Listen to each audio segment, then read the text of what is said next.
പുണ്യമാസമായാൽ ഗാന്ധി ഭവനിലെ അന്തേവാസികൾക്ക് യൂസഫ് അലിയുടെ ഒരു സ്നേഹക്കരുതലെത്താറുണ്ട്. അതിന് ഇക്കുറിയും മാറ്റമില്ല. ക്ഷേമ പ്രവർത്തനങ്ങൾക്കായി 1 കോടിയുടെ ചെക്ക് കൈമാറി യൂസഫ് അലി. ഇതോടെ കൈമാറിയത് 12 കോടി രൂപയാണ്. റംസാൻ നോമ്പുകാലത്ത് പത്തനാപുരം ഗാന്ധി ഭവനിലെ അമ്മമാർക്കും അച്ഛന്മാർക്കും സ്നേഹകരങ്ങളുമായി Lulu group chairman MA Yusuf Ali. Gandhi ഭവനിലെ അന്തേവാസികളുടെ ക്ഷേമ പ്രവർത്തനങ്ങൾക്കും ചികിത്സയ്ക്കുമാണ് 1 കോടി രൂപയുടെ സഹായം കൈമാറിയിരിക്കുന്നത്. വർഷങ്ങളായി MA യൂസഫ് അലി നൽകി വരുന്ന സഹായം പതിവ് തെറ്റിക്കാതെയാണ് പുണ്യ റംസാൻ മാസത്തിലും എത്തിച്ചത്. 12 കോടിയുടെ സഹായമാണ് ഇതുവരെ ഗാന്ധി ഭവന് MA യൂസഫ് അലി കൈമാറിയത്. 1500ഓളം അന്തേവാസികളാണ് പത്തനാപുരം ഗാന്ധി ഭവനിലുള്ളത്. ഇവരിൽ രോഗബാധിതരായവരും മാനസിക വെല്ലുവിളി നേരിടുന്നവരും മക്കളാൽ ഉപേക്ഷിക്കപ്പെട്ട വൃദ്ധജനങ്ങളുമാണ് ഏറെയും.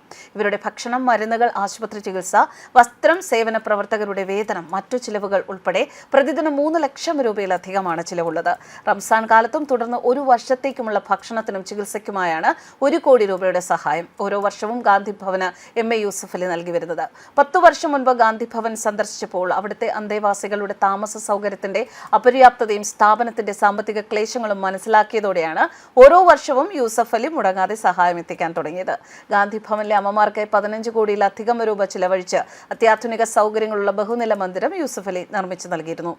MA യൂസഫ് അലിക്ക് വേണ്ടി അദ്ദേഹത്തിന്റെ secretary EA Haris, Lulu group India project director Babu Varghese, Lulu group regional director Joy Shadanandan, Lulu group India media head NB Swaraj എന്നിവർ ഗാന്ധി ഭവനിലെത്തി 1 കോടി രൂപയുടെ ചെക്ക് ഗാന്ധി ഭവൻ സെക്രട്ടറി പുനലൂർ സോമരാജന് കൈമാറി. Thiruvananthapuram Lulu mall public relations manager Suraj Ananthakrishnan ഒപ്പമുണ്ടായിരുന്നു. News desk Karma news.